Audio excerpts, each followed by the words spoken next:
Welcome back to Redneck's Dirty Hands. I'm Pete, and today we're getting this Yamaha Apex back on track for the snow. Let's go.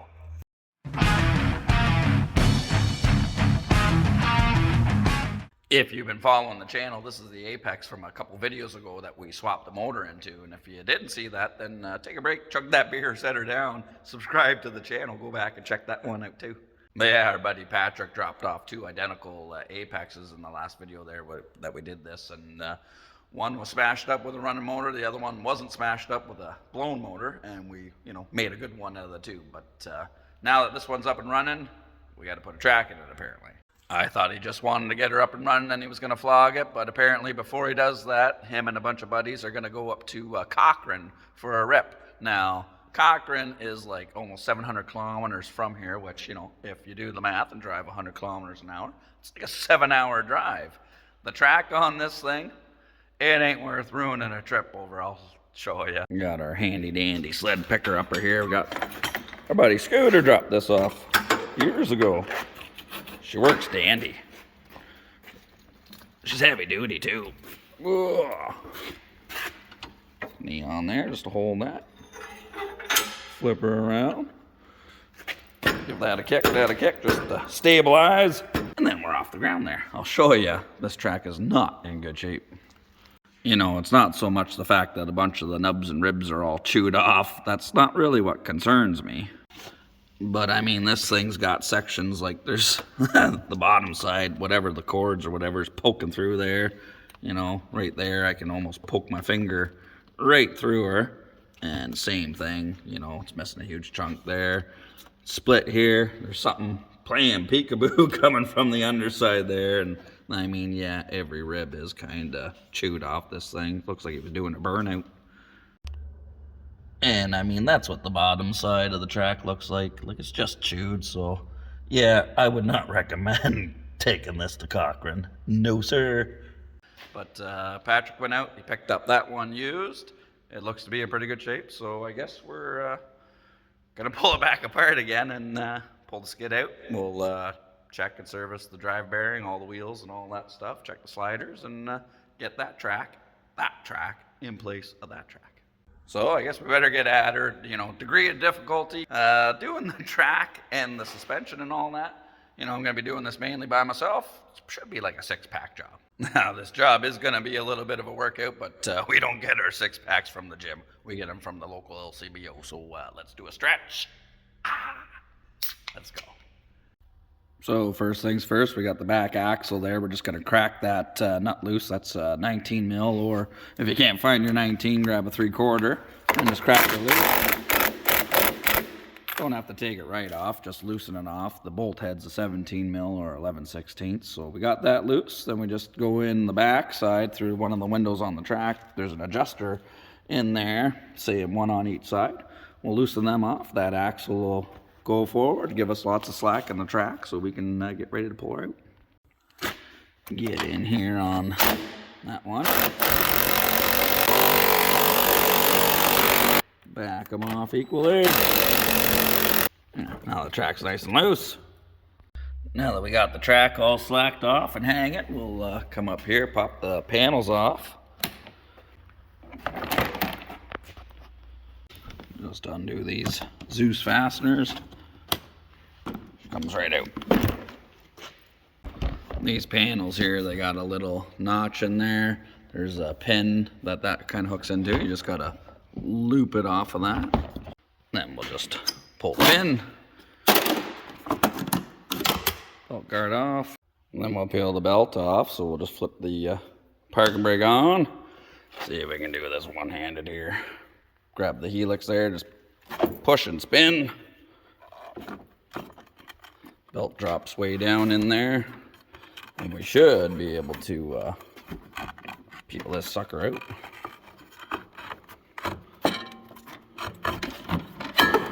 There you go. Yamahas are so nice, you can pull the belt off one-handed. And with the brake on, we just got to crack this guy loose. Oh yeah. Spin her out of there. Got a couple of washers. Spacer inside, and then just slide the clutch off. just like so. And then we can get at our drive bearing and the speed sensor there. And this guy just spins off. Just put it off to the side. And you just got to pull all these nuts off.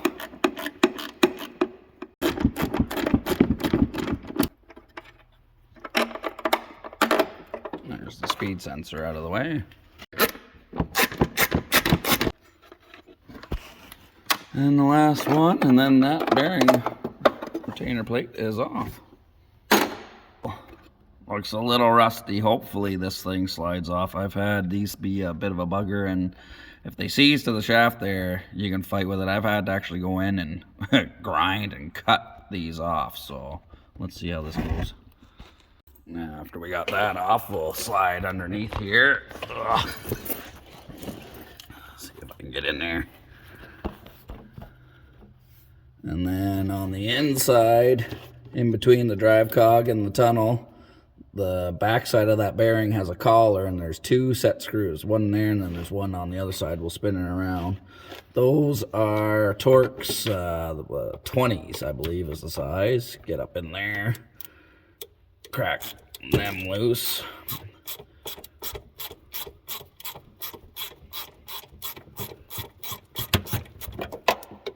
Spin it around the other one. Nice one.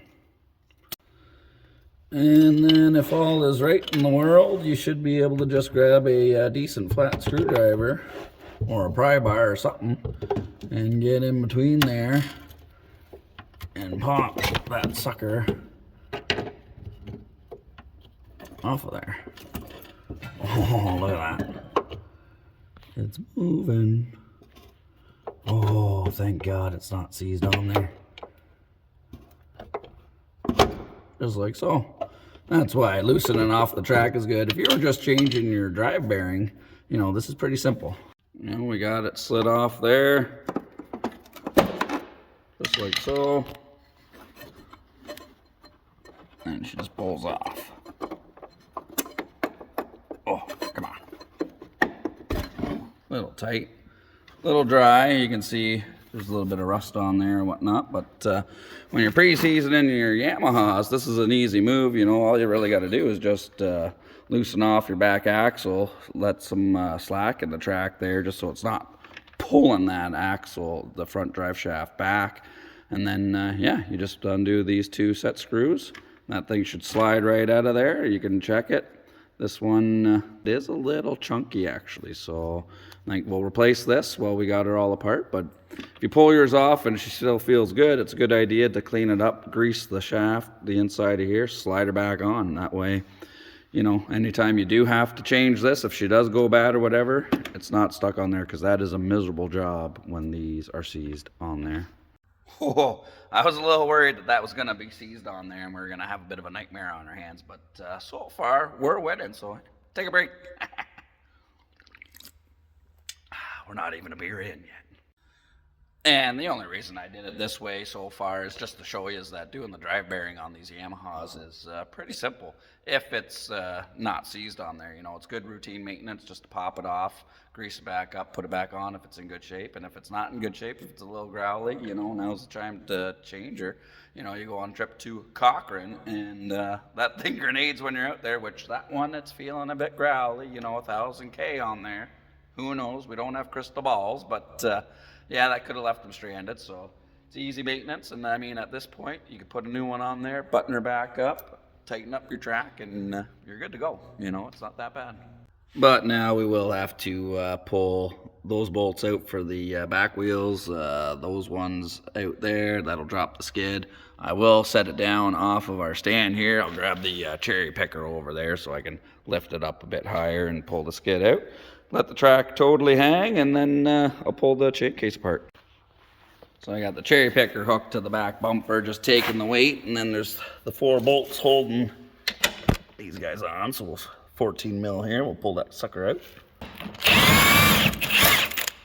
There's one on this side, one over on this side, like so. And then these front ones here, they're a little bolt. They got a nut on the back side. I think they're 17 mil there. And then spin them out, and the skid will be loose. We can lift her up and drag her out. Oop. Oh, look where the nut landed. Come here, you. And loosen off this side, and then we just gotta slide this one out. Come on. Just like so. Lift her up in the air for some clearance.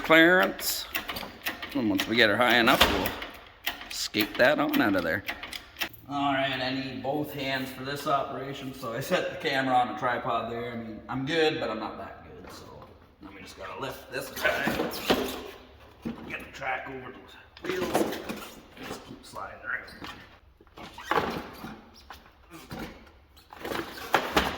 Just like so. This job is going way better than I thought it was gonna be. I mean, the skid's out on the ground and my beer is still cold and half full, so I don't want to jinx it, but knock on wood, let's hope it keeps going this way. And with the skid out on the ground, it's a perfect time to check her all out. These things are known, I've seen them, you know, these ears will crack and snap off. They'll develop cracks all around, all the welds and everything like that, you know. And she's a good time to check all the wheels, make sure they spin nice. You know, these wheels here, they're the important ones, you know. You want to make sure you got good bearings and everything, no issues with those, because one of them goes, you're kind of foobarred, you know. If one of these goes, yeah, who really cares? You still got your sliders and everything to sail along on, which, you know, these sliders look pretty good. So, yeah, we'll inspect all that, see which wheels. Oh, that one's a bit tight. That one's locked right up. So, yeah, go through it, change whatever bearings we need, and then grease her up, and yeah, pull that chain case apart. I went and pulled that bottom panel off. You don't really have to, but it's only a couple of Phillips head screws that hold it on and get more access, right? And with this panel out of the way, it's a little easier. The chain case there does have a drain bolt on the back side, on the inside of the tunnel here, so we'll crack that sucker loose. Just like so. And that way we're not making a mess everywhere inside, just pulling the cover off, you know, it all goes into the belly. This way it'll be a little bit cleaner. So I'm just gonna pull the two bolts off the back side of the caliper here. And oh yeah, drawing blood. It's official. This job's a pain in the ass now. One bolt, two bolts, and just hang that off to the side. And then this brake rotor, we'll pull it off. It's just floating on there. It's got a little C-clip. We'll just pop her off, and then, yeah, we'll have to take the parker brake off there too. So we'll just loosen off a couple of 4mm Allen keys. So it's really not that bad. Just crack them loose, and then let that hang out there too.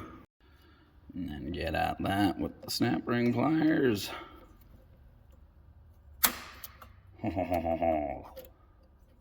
Nice one. We'll just use the ski as our tool tray here. Kind of mentally remember there's a little collar on there. And then this guy should slide right off of there. And then we got a key. Another collar, and then looks like there's another collar with a set screw. That would be for the seal. So that seal is riding on this collar here. So we'll have to pull that off so this cover can slide off this shaft. And that collar's got a set screw in it. It's the same as the drive bearing, a 20 Torx bit. So we'll pull that, just crack it loose, and then this guy should. There we go. Just like so. Set that down on there. Then I guess I just got to undo the reverse linkage here, undo the case bolts, and we'll see if we can pop that off. Huh. Well, so much for not making a mess. Jesus. Apparently my drain pan even has a drain. freaking dollar store drain pans. Like, what do you expect for $1 or $2, I guess, right? Must have got it in the inner city aisle because apparently it's full of crack. And I apologize for my voice in this video. You know, it sounded pretty rough, but I'll try and get through this one anyway. And I mean, yeah, I know my voice, it's fading quicker than an erection in a retirement home, you know. I'm just gonna undo the reverse linkage here. It's a 10mm socket for the nut there, and then an 8mm wrench to hold it from spinning. All right, so there's a little 10mm in the center here. I think that's going into the support shaft there for the reverse. Pull that off. Then we got 12mm up here. 12mm down here. Another 12mm down in this corner. And then switch over to 14mm. We got one under here. And then one down here.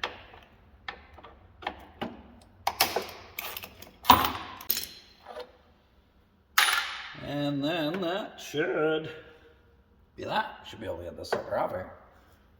Oh, give it a little pry and a wiggle, maybe. Oh, it's popping free. Come on, sucker. Oh, it's tight on here. That's what's going on. Maybe I should have ran a little bit of emery cloth around there first. Ah, dang it. Maybe we'll do that. We'll give that a quick little clean first. Oh, yeah, get some of this schmag off here.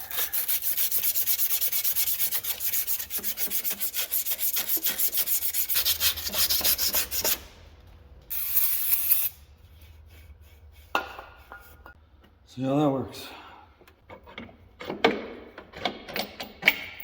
Yeah. Ooh, a little dirty in there. Oh, chain's loose. All right, so that is the inside of a Yamaha Apex chain case, and yeah, she's a little floppy, so it's a good thing we're getting in here and checking this out. So we're gonna be after that guy. That's a 14mm. We'll crack that loose. Now, obviously, we can't hold the brakes on because we took it all off. It's hanging over there, but we do have an adjustable wrench, and the drive shaft in these is a hex shaft, so just get up under there, get that cranked on there, and we can crack that loose. And then this nut here, you can't get a socket on it. It's like a, I don't know, 1 7/16 or something. It's a pretty big nut, but I don't have anything like that. I do have this 1.5 inch. That is what we call a BFW. That's a big effing wrench. So I'll do the same thing. I'll hold the drive shaft and crack that sucker loose. Take the good old adjustable. Just feel up under there. We'll crack this sucker loose without punching myself in the face. Oh, she's tight, boys. Oh. Take the BFW and do the same thing. I might try and wedge the wrench up against the front of the sucker here.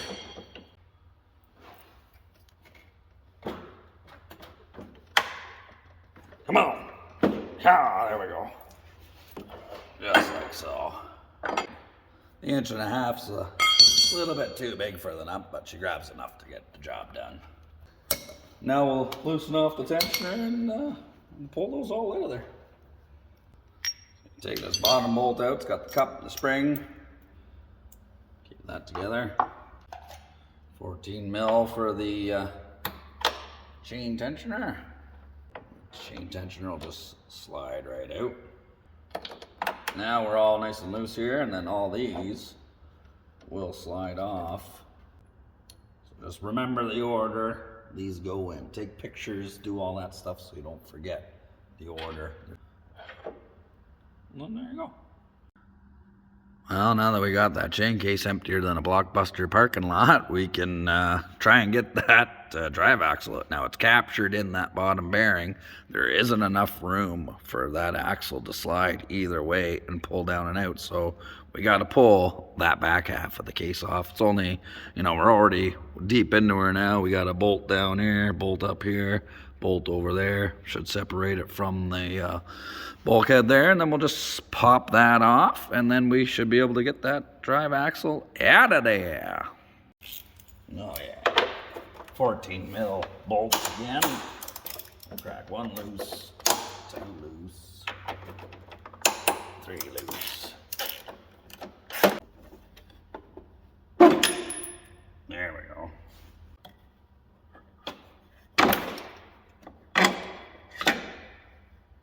Just like so. There's the rest of it. Then we should be able to pull that out of there. It's already fallen out on the other side.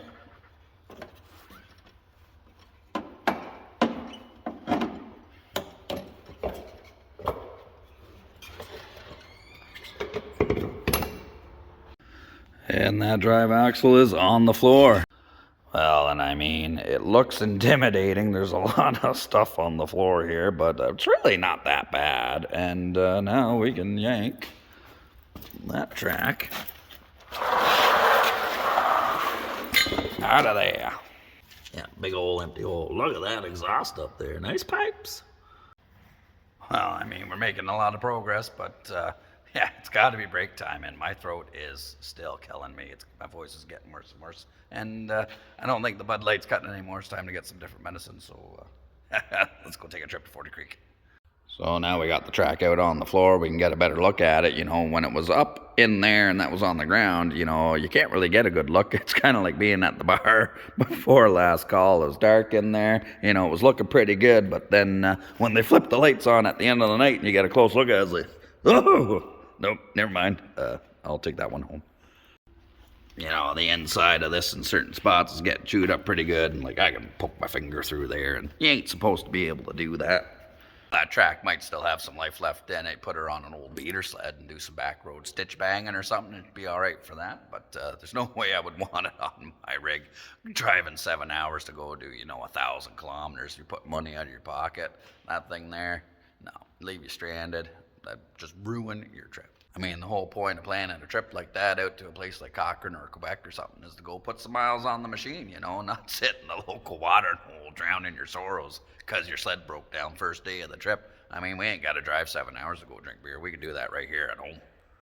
So before we put her all back together, I just got to run out to the dealer, pick up a new drive bearing for this thing, put that in before we get going, and then I'll just probably click to the time lapse and throw this all back together. I just got to change 2 bearings on the wheels in that skid. Skid's actually in really good shape. We'll hit her with some grease and all that, and then yeah, then this thing should be good to go.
And just like that, new to you track installed. Now that is a bit of a chore to do by yourself, but I mean, it can be done. I just did it. But yeah, it'd be a lot easier if you got a pal to give you a hand, you know, not just with drinking the beers, but putting that skid back in there. But yeah, now we just got to fire it up and make sure everything is spinning the way it's supposed to be spinning. I've got it adjusted up fairly close to what I think. Here's the runner.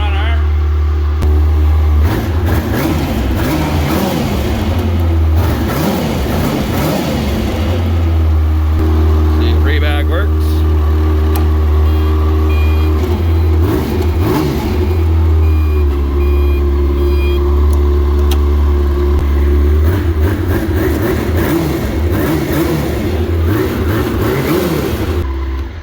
All right, well, going forwards and backwards, no funny sounds. That's a good thing.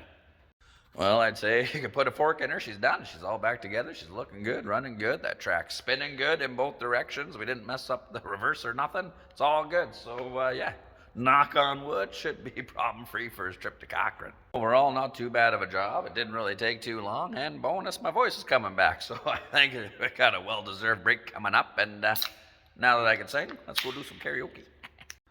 Well, as always, thanks for tuning in. I hope you enjoyed this episode there. You know, we did quite a bit of work on that, you know, how to get the track out, get her back in, pull that chain case apart, tickety-boo. She's all working. She's going forwards and backwards. Should be good for Patrick. Hopefully, he has a good trip up in Cochrane.